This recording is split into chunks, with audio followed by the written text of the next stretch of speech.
Quando você pega o terço nas mãos e começa a recitar a Ave Maria, algo acontece no céu que você talvez nunca tenha imaginado. Eu não estou falando de metáfora, não estou falando de sentimento, estou falando de algo que a própria Escritura registra, que os padres da igreja confirmaram e que santos que passaram a vida inteira em oração profunda deixaram escrito. Naquele exato momento em que você pronuncia a primeira palavra do terço, um anjo se move. Um anjo real. Uma inteligência espiritual sem corpo, mas com vontade, com inteligência, com proximidade de Deus. Ele se posiciona diante da Trindade e apresenta a sua oração como incenso vivo.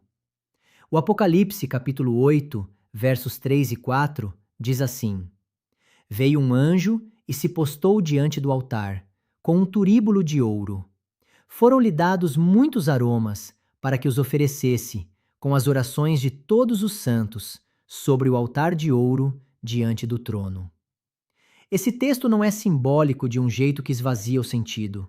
Esse texto é literal. A palavra de Deus não diz, parece que há um anjo, diz que há.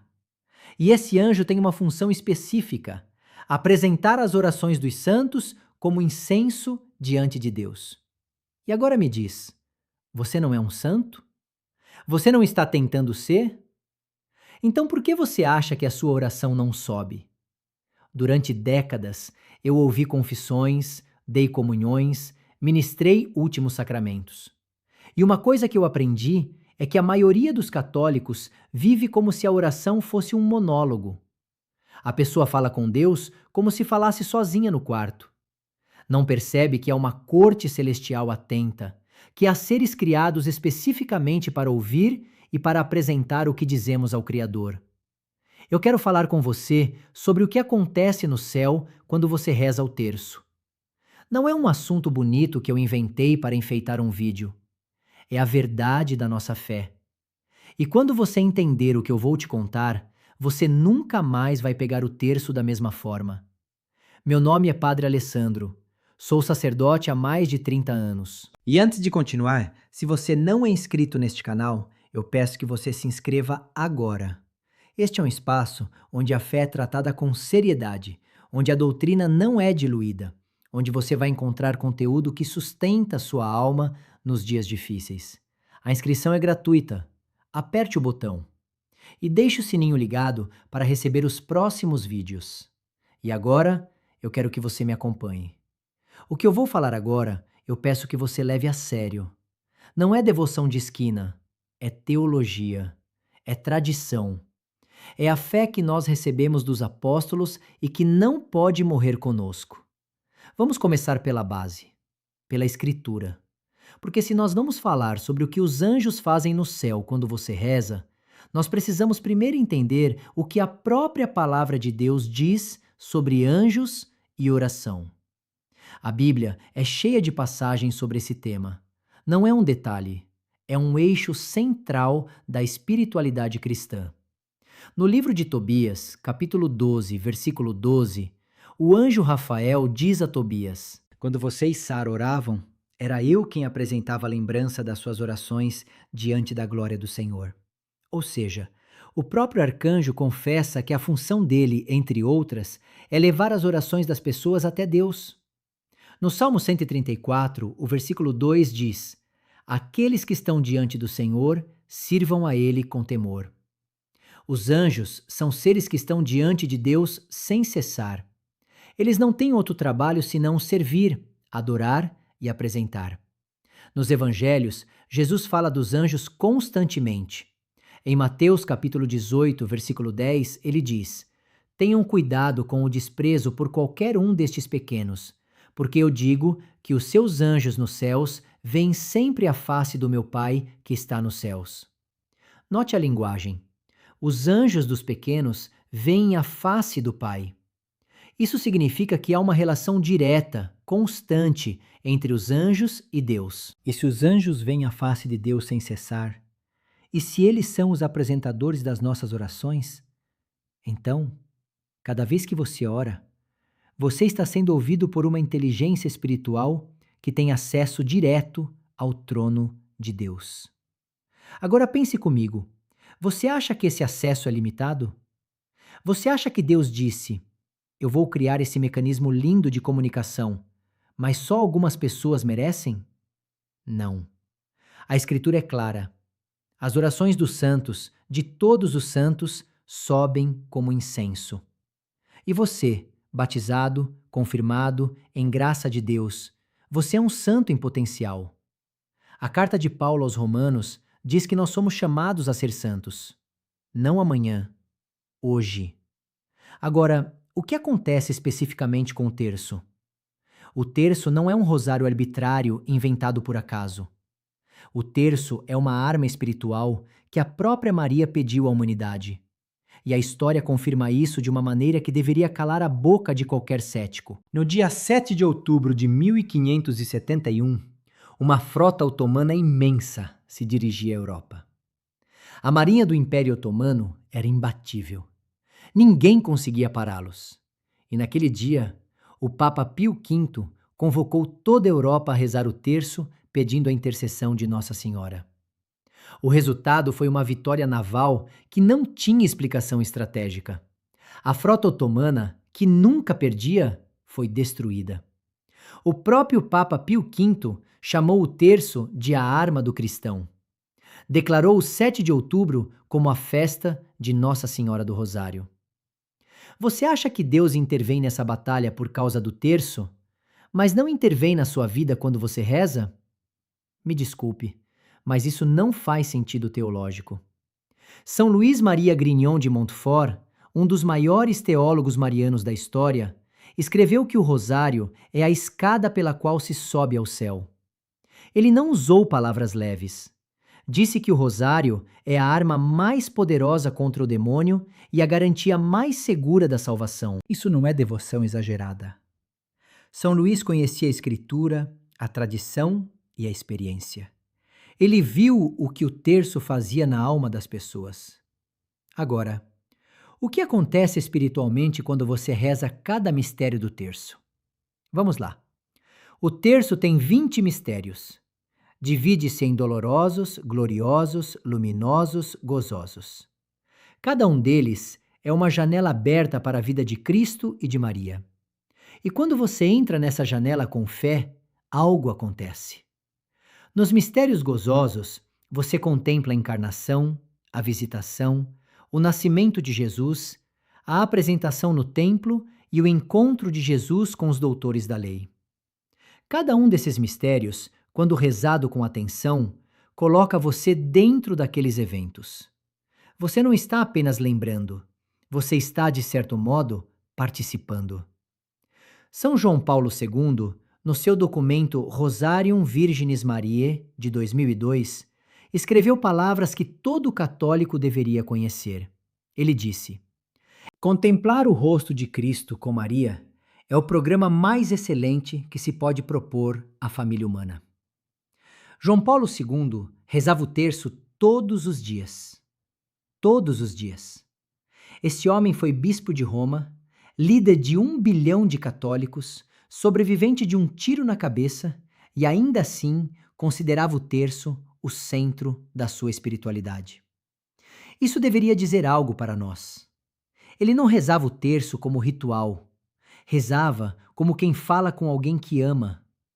E quando você reza assim, quando você coloca intenção real naquela oração, os anjos não apenas apresentam a sua oração, eles se alegram. Eu disse que os anjos se alegram. Você já pensou nisso? Os anjos não são robôs. São seres com inteligência e vontade. E quando uma alma se volta para Deus com sinceridade, há uma alegria no céu. O Evangelho de Lucas, capítulo 15, versículo 7, Jesus diz: haverá mais alegria no céu por um pecador que se converte do que por 99 justos que não precisam de conversão. Esse texto fala de conversão, mas o princípio é o mesmo. Há alegria quando uma alma ora. Os anjos percebem. Eles são as sentinelas do movimento espiritual da humanidade. Agora, experiências documentadas de santos.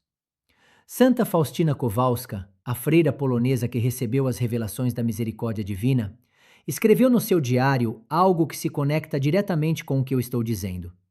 Ela registrou que, durante a oração do terço, ela percebia presenças angelicais de uma maneira extraordinária. Não era alucinação, era graça. Deus permitia que ela visse, de certo modo, o que acontecia no plano espiritual quando ela rezava. Santa Faustina não era uma mulher instruída. Era uma freira simples que limpava chãos, que cozinhava, que fazia os trabalhos mais humildes. E Deus escolheu revelar a ela os mistérios da misericórdia.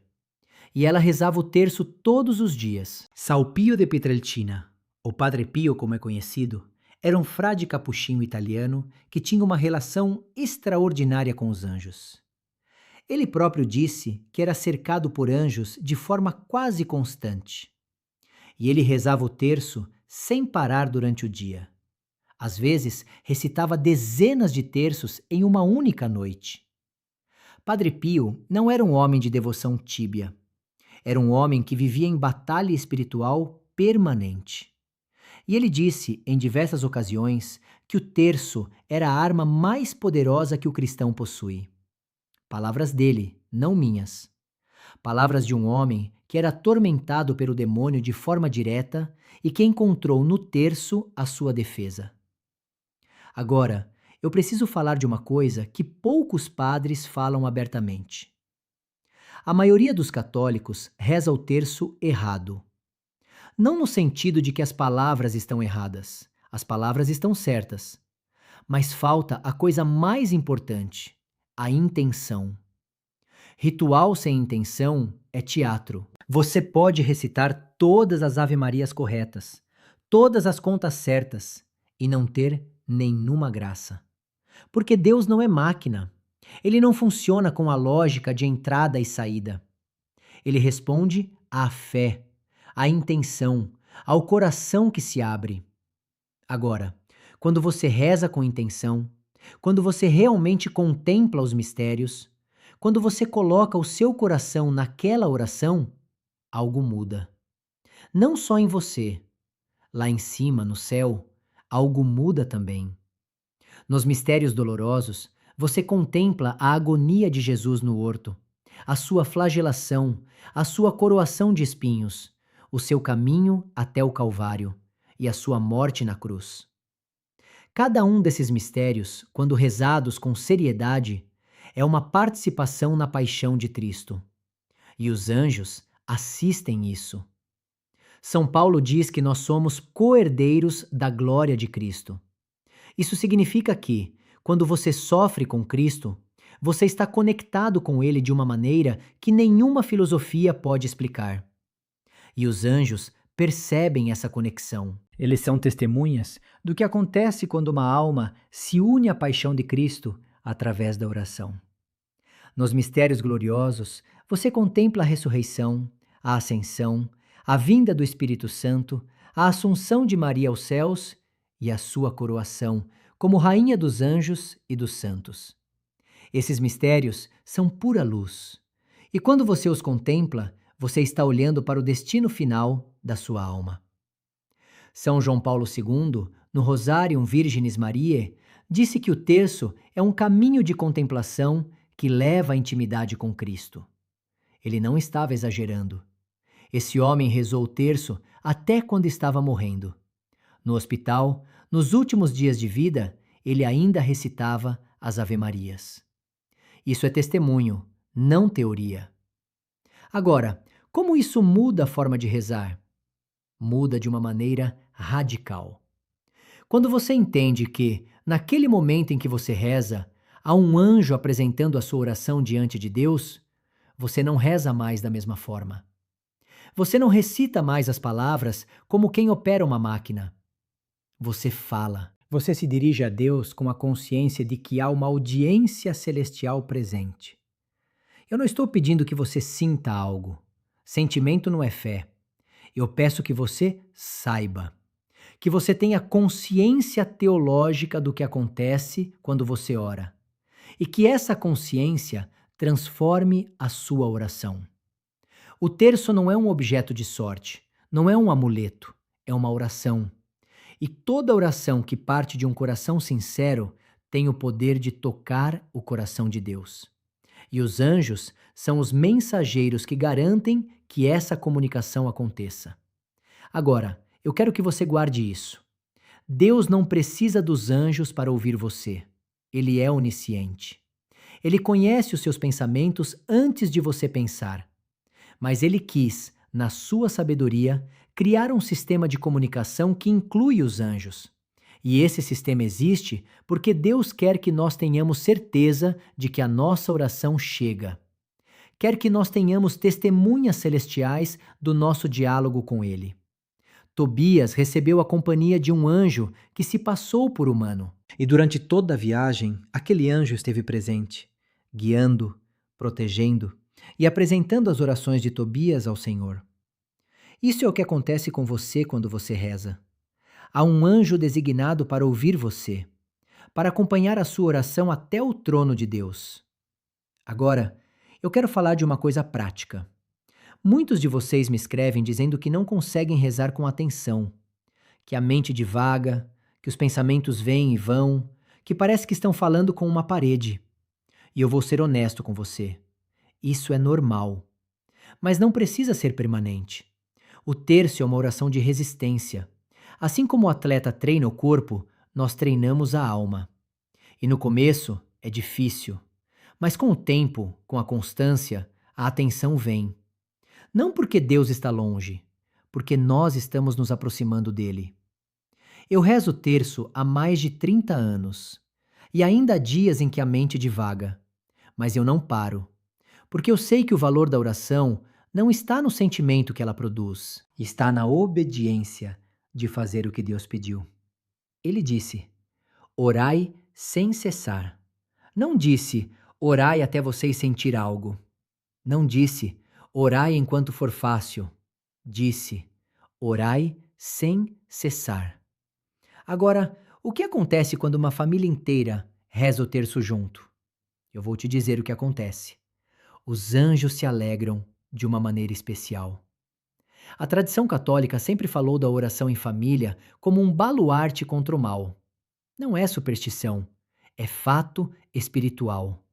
Quando uma família se ajunta para rezar, quando pais e filhos, avós e netos recitam juntos as Ave-Marias, há uma força espiritual que se forma. Uma muralha invisível que protege aquela casa. São João Paulo II disse que a família que reza unida permanece unida. Ele não estava falando de opinião pessoal, estava falando de experiência pastoral. Ele viu famílias se quebrarem porque abandonaram a oração, e viu famílias se reconstruírem porque voltaram a rezar. Eu já dei a última unção a dezenas de pessoas. E uma coisa que eu noto é que as pessoas que rezaram o terço durante a vida enfrentam a morte de uma maneira diferente. Não com menos dor, mas com mais paz. Eu não consigo explicar isso só pela psicologia. Tem algo mais. Tem a presença dos anjos que acompanharam aquelas almas durante toda a vida e que agora as conduzem para casa. Agora, eu quero falar diretamente com você que está me ouvindo neste momento. Talvez você esteja passando por um momento difícil. Talvez você tenha perdido alguém, esteja doente, tenha problemas financeiros, problemas na família. E talvez você tenha pensado: Padre, como é que eu vou rezar o terço se eu nem sei se Deus me ouve? Eu vou te responder com a palavra de Deus. O livro do Apocalipse diz que as orações dos santos são apresentadas como incenso diante de Deus. Isso significa que a sua oração não se perde, não some no ar, não vai para um buraco negro espiritual. Sobe, é coletada, é apresentada. Você não está falando sozinho, há um anjo escutando. Há um anjo que tem a missão de levar as suas palavras até Deus. E ele não falha, ele não esquece, ele não se distrai. É isso que os anjos fazem. São servidores de Deus que não têm outro trabalho senão servir. Agora, eu quero falar sobre a devoção mariana no contexto do terço.